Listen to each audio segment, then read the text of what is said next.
بسم الله الرحمن الرحيم. وعن أنس رضي الله تعالى عنه قال رأى النبي رجلا وفي قدمه مثل الظفر لم يصبه الماء. دا صاد مسائل بحث شروع و بعض حدیث هغه تیر شوی دي. نننی درس کې به بعض نور حدیث ذکر شي په باره د بیان دی او دا سکه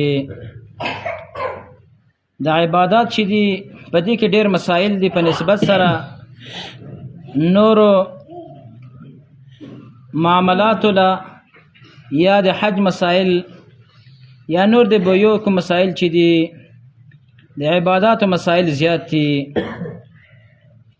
نو تاسو وګورئ چې مثلا مخکې څومره دا اوداسه بحث ذکر شروع څو ورځې کېږي چې دا اوداسه بحث دا شروع ده. نن په دې باره کې حدیث راوړي. انس فرمایي چې رأى النبي صلی الله علیه وسلم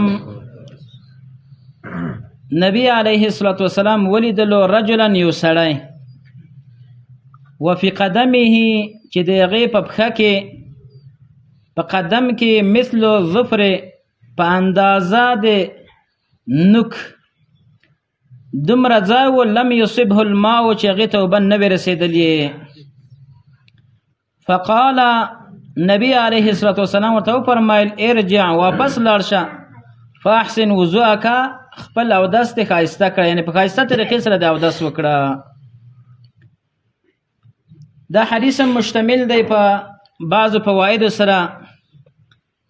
یوه فایده په دې حدیث کې دا راووتله چې انسان باید اودس په کامل طریقې سره وکړي، داسې نه چې په یو اندام د اندامونو کې یو ځای وچ ترې نه پاتې شوی وي، بیا به څه نه کېږي، بیا به اودس نه وي شوی، لمونځ به یې کړی لمونځ به یې هم نه وي شوی.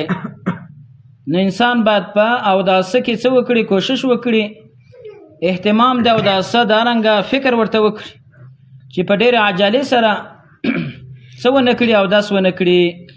ځکه چې عجله داسې یو څیز دی کله چې انسان په عجلې سره اودس وکړي نو ډېر ځایونه به داسې پاتې شي. بعض انسانان داسې اوبه پرې راخوشي کړي ورخطا وي توده چې د لمانځه یا د جمع یو رکعت ځنې تېر نه شي، لیکن دې ته باید انسان ونه ګوري. خیر د رکعت دې تېر شي، یو رکعت به تېر شي، خو لیکن که اودس ونه شي او تا نه یو رکعت تېر نه شولو خو نه د لمونځ وشولو نه د اودس شو، د دې وجه انسان باید احتیاط وکړي. بله مسله او بله فایده د حدیث نه دا ثابته شوله چې ارجع فاحسن وضوءک. دا حدیث دلیل دی په هغه مسله باندې چې موږ مخکې بیان کړې وه چې موالات پر لپسې والی په اوداسه کې څه دی، دا فرض دی او ادله م ښودلي وو چې ادله یې وروسته را روان دی. د هر یو د فرضیت دپاره دلایل شته دي. د بسم الله د ویلو دپاره دلیل پرونی درس کې حدیث تیر شولو او موالات او پر لپسې والی د دې دپاره نننی حدیث دا حدیث دلیل دی.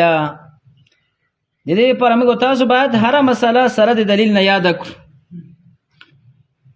طریقه د استدلال دا ده چې ارجع فاحسن وضوءک، ارجع واپس لاړ شه فاحسن وضوءک، نو ښایسته اودس دې وکړه. یعنې که چېرته مثلا د موالات پر لپسې والی فرض نه وای نو رسول الله به ورته ویلي وو چې لاړ شه دا وچ ځای دې لوند که، په پښه کې چې وچ ځای پاتې شوی دی دا لوند که. لیکن نبی علیه السلام څه ورته فرمایي چې ولاړ شه بیا د سر اودس وکړه. وجه څه ده؟ وجه دا ده چې دلته فصل او جدایي راغلې ده. د چې اودس کړی دی د هغې نه چې بېرته راغلی دی دلته مثلا مسجد ته یا مثلا په لمانځه ولاړ دی یا نبي سم لیدلی دی خو څه ناڅه وخت د د اوداسه تېر شوی دی، نو ځکه رسول صلی ورته فرمایل چې ولاړ شه بیا د اودس د سره وکړه. لکه دا مسله پرونم پوښتنه وشوله چې یو انسان نه استنجا پاتې وي نو وروسته بیا وریاده شي نه اودس به د سره کوي. نو دارنګه که انسان نه په اوداسه کې یو عضو پاتې شوي وي بیخي او راغی مسجد ته وروسته وریاده شوله مثلا د سر مسحت پاتې شوي وي نو بیا به څه کوي؟ نو بیا به ځي بېرته به د سر اودس کوي. کله چې داسې یو حالت وي چې فصل ډېر پکې نه دی راغلی، مثلا یو انسان دی پښې پرې وینځلې او روان شو مسجد طرف ته، دلته د اودسو د ځای نه چا یې پښه ولیده چې وچه پاتې شو، نو ورته یې ویلې چې ګوره پښه دې وچه پاتې شوې ده، نو ډېر فصل وخت نه دی راغلی، نو بیا لمدولی شي. خو چې فصل داسې ډېر راشي نو بیا به د سر اودس کوي. دا مسله ثابته شو. بل حدیث راوړي د انس رضی الله تعالی عنه قال فرمایي کان و رسول الله صلی الله علیه وسلم یتودع بالمد، چا اودس به کولو بالمد په چا سره؟ په مد سره. ويغتسل بالصاع، او غسل به کولو په یو صاع اوبو سره. الى 5 امداد، تر چا پورې؟ تر 5 مدونو پورې. دا بله مسله ده. د اوداسه اوبه باید څومره وي؟ مخکې حدیث کې تیر شوله چې نیمه کیلو، دومره اندازه چې په هغې حدیث کې ثلثی مدین راغلی وو. د مد 2 حصې، مد موږ تقسیم کړو په چا باندې؟ یعنې مد تقریبا 900 ګرامه کېږي. نو چې د 900 ګرامو 2 حصې راواخلې څو به شي؟ 500 ګرامه.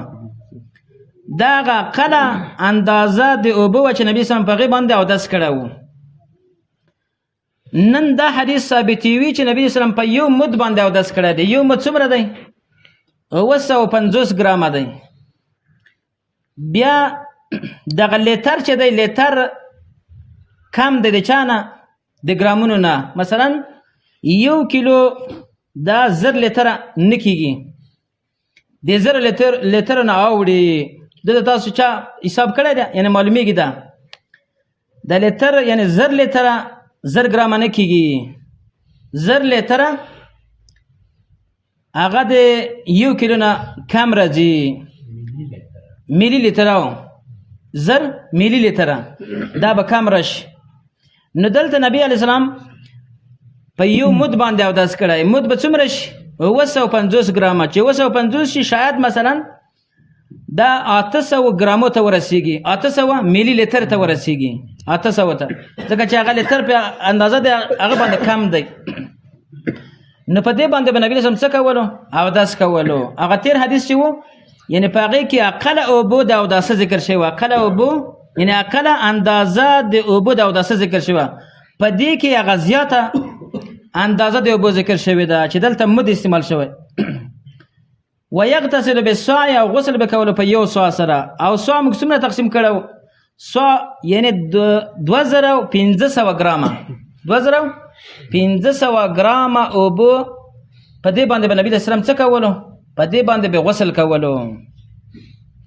الى 5 امداد، تر چا پورې؟ تر 5 مدو پورې. اوله مسله خو دلته دا شوله چې د نبي علیه السلام غسل به په چا کېدلو؟ په یو صاع سره. اوس که موږ راواخلو دغه یو صاع او په دغه بوتلو باندې اندازه کړو، د بوتل د اوبو چې دي د به 100 روپۍ چې دي، غټ بوتل چې ورته وایي، دا 1.5 لیتر دی که نه؟ 1.5 لیتر. نو چې دوه بوتله سره یو ځای کړو نو په دې باندې به نبي اسلام څه کولو؟ په دې باندې به غسل کولو. بیا یې وخت کې ما خپله په دې باندې تجربه کوله، یعنې په یو هغه باندې ښه غسل کېدلی شي، په یو صاع باندې، یعنې بغیر د نه چې سړی تکلیف پکې تېر کړي. اوس چې د 2 بوتله هغه ته ابتابې ته ور واچوي، کوزې ته، شاید مثلا دغه برابره کوزه چې ده دا ډکه کړي، نو په یوه کوزه باندې به نبي اسلام څه کولو؟ غسل به کولو. که یو سړی ووایي چې نه زما غسل نه کېږي، نو خیر ده، مثلا زه صابون استعمالوم وایي، نو بیا خیر ده اضافه اوبه مصرفولی شي. د چا نه؟ د یو صاع نه مثلا 1.5 کوزه استعمالولی شي. د دې حدیث نه دا معلومیږي الى 5 امداد. خو لیکن دومره زیاتی به نه کوي چې مثلا بسته یو سطل استعمال کړي، یو بالټی استعمال کړي. ما یو وخت کې هلته پوهنتون شاګردان ما ته راتلل درس ته، نو بیا د مسله ما د هغه ورته بیان کړه د دې اوبو چې نبي اسلام به څومره اندازه باندې اودس او غسل کولو.